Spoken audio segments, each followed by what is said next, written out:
7, 6, 5, 4, 3, 2, 1. भारत माता की जय। गणमान्य अतिथिगण, श्रद्धेय माननीय श्री इंद्रेश जी भाई साहब, माननीय गोलक जी, जिन्होंने आज हमें यहाँ बोलने का मौका देकर न सिर्फ हमारी छोटी आयु और छोटी कद को बहुत बड़ा अवसर दिया है, पर आज आप सबसे एक ऐसी विषय पे चर्चा करने का मौका दिया है जो हमारे दिल के बहुत करीब है।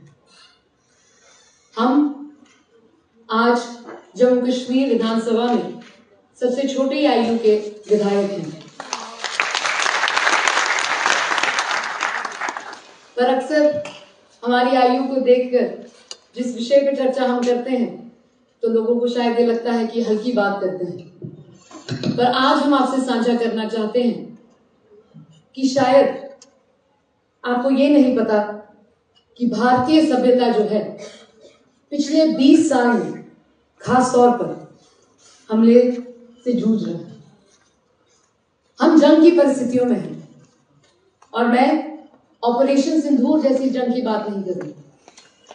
पिछले 20 साल में हमारी सभ्यता को खोखला करने का प्रयास किया जा रहा है और वो सोशल मीडिया के माध्यम से। ये एक ऐसी जंग है जो हम हर कोई हर दिन हर घंटे इससे लड़ रहे हैं। अब आप सोचेंगे कि ये चर्चा जो है ये तो हर कोई करता है। सोशल मीडिया का दुरुपयोग के बारे में बहुत लोग अक्सर बात करते हैं।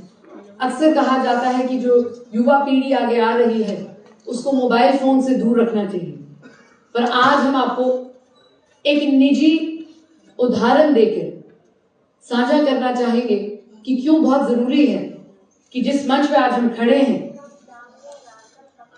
उस मंच से हम जागरूकता ये बढ़ाएं कि सोशल मीडिया की जो जंग है वो भारत की सभ्यता का सबसे बड़ा जंग है। कुछ 10 साल पहले हम अमेरिका में पढ़ते हुए एक 400 पेज की रिपोर्ट हमने दर्ज की, जिसके माध्यम से हमने ये साझा किया कि वीडियो गेम्स के माध्यम से बच्चों को आईसिस द्वारा रिक्रूट किया जा रहा था। बच्चे वीडियो गेम्स खेलते थे और उनके साथ वार्तालाप करते हुए दूसरा जो प्लेयर होता था वो अक्सर अपने आप को उनका हमउम्र बताकर उनको गुमराह करता था।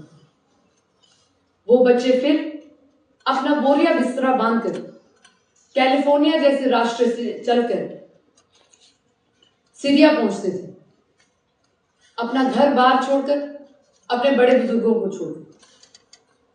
आज वो परिस्थितियां 2026 में भारत में भी आ रही हैं। जरूरी नहीं है कि आपके घर के बच्चे बोरिया बिस्तरा बांधकर अपने घर से दूर जा रहे हैं, पर वो अपनी सभ्यता से जरूर कोसों दूर पहुंच चुके हैं। जो ये अपने सेलफोन पे देखते हैं, जो अपने मोबाइल पर देखते हैं, उसको सच समझकर लोगों से गुमराह होकर अपनी सभ्यता से आज हमारी युवा पीढ़ी जो है वो दूर जा रही है। और ये उदाहरण जो है ये सिर्फ आपको डराने के लिए नहीं है, इसके ऊपर वास्तविकता में बहुत सारी स्टडीज की गई है। आप में से किन किन लोगों को याद है, अगर आप हाथ खड़ा करके बताएं, कि भारत देश में टिकटॉक को बैन किया गया था। इस पे नहीं लगा सकते क्योंकि नीचे की तरफ और उस समय आपको याद है कि छोटे छोटे बच्चे कितने परेशान हो गए थे। पर आपको एक चीज साझा करना चाहेंगे। एक स्टडी रिलीज की गई थी कि चीन के माध्यम से जो टिकटॉक का एल्गोरिदम है वो चीन में तो ऐसी वीडियोस को वायरल करता था जिसमें सांस्कृतिक तौर पर लोगों की सभ्यता जो है आगे बढ़े और विज्ञान के माध्यम से जो परिस्थितियों में अपनी प्रस्तुति करते थे उसको बढ़ावा मिलता था। तो अगर चीन में बैठा एक बच्चा रॉकेट बनाकर उसकी वीडियो अपलोड करता था तो टिकटॉक में, चाइना में वो वीडियो वायरल होती थी। पर भारत, अमेरिका और अन्य जैसे देशों में जब बच्चा वही रील बनाता था उसको कोई आगे बढ़ाने का एल्गोरिदम कोई कोशिश नहीं करती थी, बल्कि यहाँ पर नाच गाने की वीडियो और खास तौर पर कम कपड़ों में नाच गाने की वीडियो वायरल हो रही थी।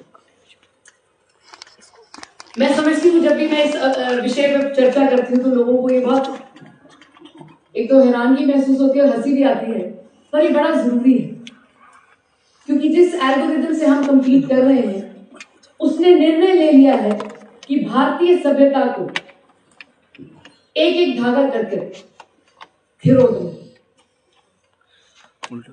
हमारी सभ्यता में जिस प्रकार से हमारी सोच है, जिस प्रकार से हमारे परिवार एकजुट होकर आज भी मेज पर आकर खाना खाते हैं, ये बाहर देशों की सभ्यता में नहीं है। और जब आप युवा पीढ़ी से बात कर रहे हैं, बड़े बड़े सिद्धांतों पे बात करना बड़ा मुश्किल हो जाता है। तभी टिकटॉक जैसे प्लेटफॉर्म्स को बैन किया जाता है, क्योंकि ये बात नहीं है कि भारत देश को किसी और देश से कोई प्रॉब्लम है। जब तक हम पर कोई वार नहीं करता, हमने किसी पे कभी भी वार नहीं किया। पर ये जो मानसिक जंग है हमारी युवाओं के खिलाफ जो लड़ी जा रही है, इसके ऊपर ध्यान एकत्रित करना, ध्यान केंद्रित करना बहुत ज्यादा जरूरी है। मैं आपको एक छोटा सा और उदाहरण देकर फिर ज्यादा समय नहीं लूंगी, पर हमारी कॉन्स्टिट्यूंसी जो है, नगरोटा कॉन्स्टिट्यूंसी, एक वाइटल मिलिट्री इंस्टॉलेशन है। यहाँ पर white night corps, Indian army का एक बहुत बड़ा हेडक्वार्टर है। ऑपरेशन सिंदूर के दौरान हमारे बहुत वरिष्ठ भाई बहन हमारे साथ यहाँ बैठे हैं। जब पहला सायरन बजा तो ना सिर्फ रोंगटे खड़े हुए, पर सच मानिए कि खून सूख गया। और वो कुछ दिन हम सबकी सांसें अटकी रही।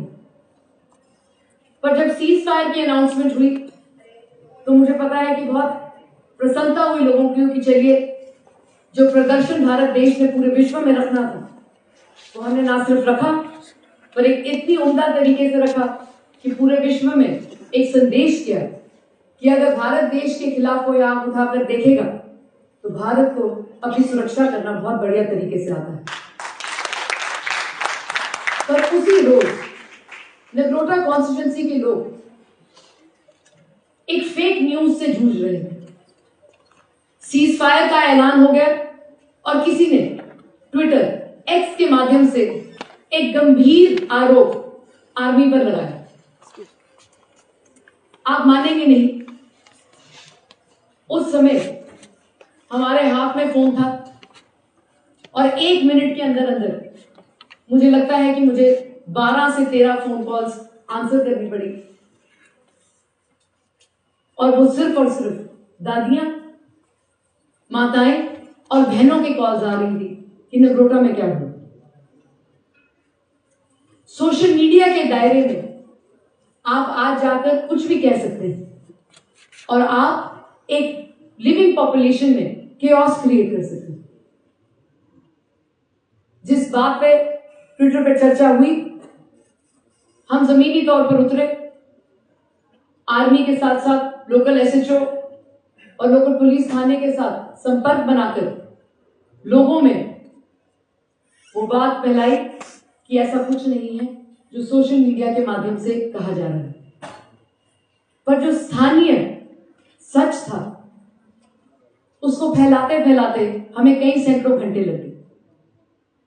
आपको सच बताएं तो पिछले कल भी हम ट्विटर फिर से खोला, हमने वहां फिर से देखा कि वो जो झूठ कुछ महीनों पहले ट्विटर के माध्यम से ही शुरू हुआ, आज उसको सच का स्वरूप देने का प्रयास किया जा रहा है। तो हमारी जो लड़ाई है, भारत देश की लड़ाई है, सिर्फ हमारे सरहद पर नहीं है, पर सोशल मीडिया पर भी है। और मुझे लगता है कि जो मेरे हम उम्र यहाँ पीछे बैठे हैं, दिल्ली यूनिवर्सिटी एक बहुत ही वरिष्ठ यूनिवर्सिटी है। हम आप सबकी बहुत मान सम्मान करते हैं कि आप इस ऐसी एक बढ़िया यूनिवर्सिटी में ना सिर्फ पढ़ते हैं पर इतने बढ़िया प्रोफेसर का मार्गदर्शन लेते हैं। हम उम्मीद करते हैं कि आप हमारे साथ बेशक सरहद पे ना खड़े हों, पर आप हमारे साथ सोशल मीडिया पर जो जंग लड़ रही है, जो जंग छिड़ चुकी है काफी दशकों पहले, उस पे खरे उतरेंगे और भारत देश को सशक्त न सिर्फ जमीनी तौर पर सोशल मीडिया के माध्यम से भी करेंगे। आप सभी आपका बहुत बहुत धन्यवाद।